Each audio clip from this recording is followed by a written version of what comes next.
আমার কমপক্ষে 2-4 ঘন্টা সময় লাগতো। একটা কথা বলার সুযোগ নাই, হয়ে গেলেন।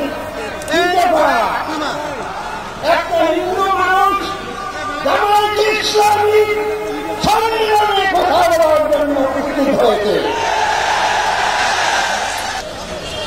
আজকে ঢাকা থেকে আগত বাংলাদেশ জামায়াতে ইসলামী আমির ডাক্তার ফজলুর রহমান সহ ঢাকা থেকে কেন্দ্রীয় নেতৃবৃন্দ জামায়াতে ইসলামী তৎসঙ্গে আজকে যারা ঠাকুরবে এই জনসভায় উপস্থিত হয়েছেন বিভিন্ন জেলা থেকে জামায়াতে ইসলামী ছাত্র শিবিরের নেতাকর্মী সহ আমার জামায়াতে ইসলামীর পক্ষ থেকে সবাইকে আবার নমস্কার, স্নেহ, শুভেচ্ছা, ভালোবাসা, সহানুভূতি জানিয়ে অভিনন্দন জানিয়ে আমার কিছু কথা আমি বলব। আজকে আমি এখানে জামায়াতে ইসলামী সম্মেলনে উপস্থিত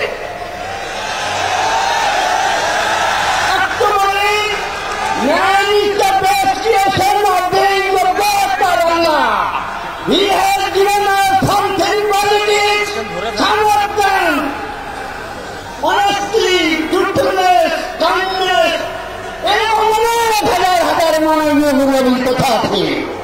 এই জামায়াতে ইসলামী ছাত্র শিবির সহ আজকে যারা এই যে তৃণমূলে দেখছেন, যারা স্বেচ্ছাসেবক রাস্তাঘাটে বিভিন্ন জায়গায় দেখছেন, কত যে শৃঙ্খলেরা, কত যে ওদের আদর্শ ভালো, কত যে ওদের আচরণ ভালো, এদের আদর্শরা, এদের ভালোবাসা, এদের সহানুভূতি, এদের নিয়ে দেখে আমি মুগ্ধ হয়ে আজকে এই স্টেজে আপনাদের সঙ্গে কথা বলার জন্য দাঁড়িয়েছি। ভাইয়ের আমার, আপনারা অবাক হবেন না।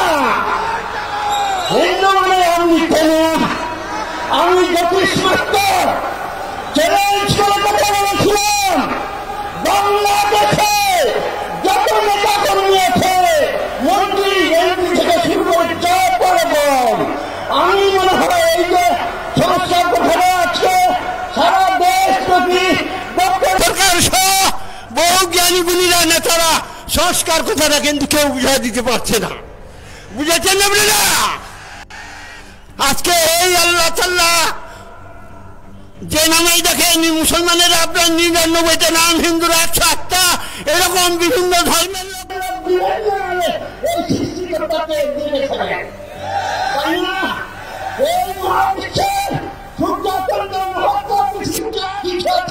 মানুষের প্রাণী উঠে যে কোনো সৃষ্টি করেছেন, ওই সৃষ্টিকর্তাকে আমি পাওয়ার জন্য, আমরা পাওয়ার জন্য, তার সান্নিধ্য লাভের জন্য আমাদের ধর্মীয় জায়গা থেকে যাহা কিছু করার আমাদের করতে হবে। আজকে ফ্যাসিস্ট স্বৈরাচারী সরকার কোথায়? বিগত কয়েক বছরের এই যে পাপের প্রায়শ্চিত্ত, অন্যায়ের প্রায়শ্চিত্ত, ইনি যখন প্রধানমন্ত্রী ছিল শেখ হাসিনা কি বলেছেন জানেন? বিএনপি জামাতের লোকেরা নাকি জানোয়ার, শেখ হাসিনা বলেছিল। আমি প্রতিবাদ করেছিলাম। যেই দিন ধর্মীয় গুরু, ধর্মীয় নেতা দেলোয়ার হোসেন সাঈদী ফাঁসি হচ্ছিল, সেদিন আমি প্রতিবাদ করেছিলাম। অর্থাৎ আমি অন্যায় বরদাস্ত করি না, আমি কোন দল করি না।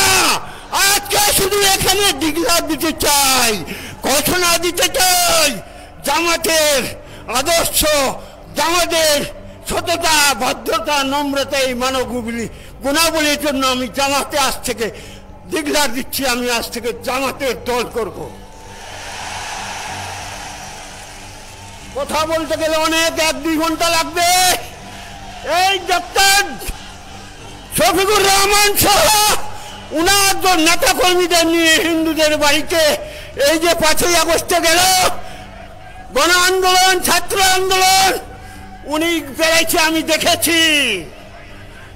গত দুর্গাপূজায় এই যে আমার মিজানুর সাহেব আসছে, দুর্গাপূজাগুলোতে উনি বেড়াইছে, আমি অন্য কোনো দলের লোককে দেখিনি। যাই হোক, কথা বললে আমার বহু লাগবে, বহু সময় লাগবে, অনেক বক্তা আছেন, তারা কথা বলবেন। আমি শুধু সংস্কার কথাটা বুঝাতে চাচ্ছি, যদি কেউ পড়ে বাংলাদেশে, কেউ বাংলাদেশে পৃথিবী যতদিন সৃষ্টি হয়েছে প্রায় 10 লক্ষ 15 লক্ষ বছর আগে, সেদিন থেকে শুরু করে চলছে সংস্কার। মৃত্যুর আগ পর্যন্ত পৃথিবী যতদিন আছে সংস্কার চলবে। বুঝতে পারছেন?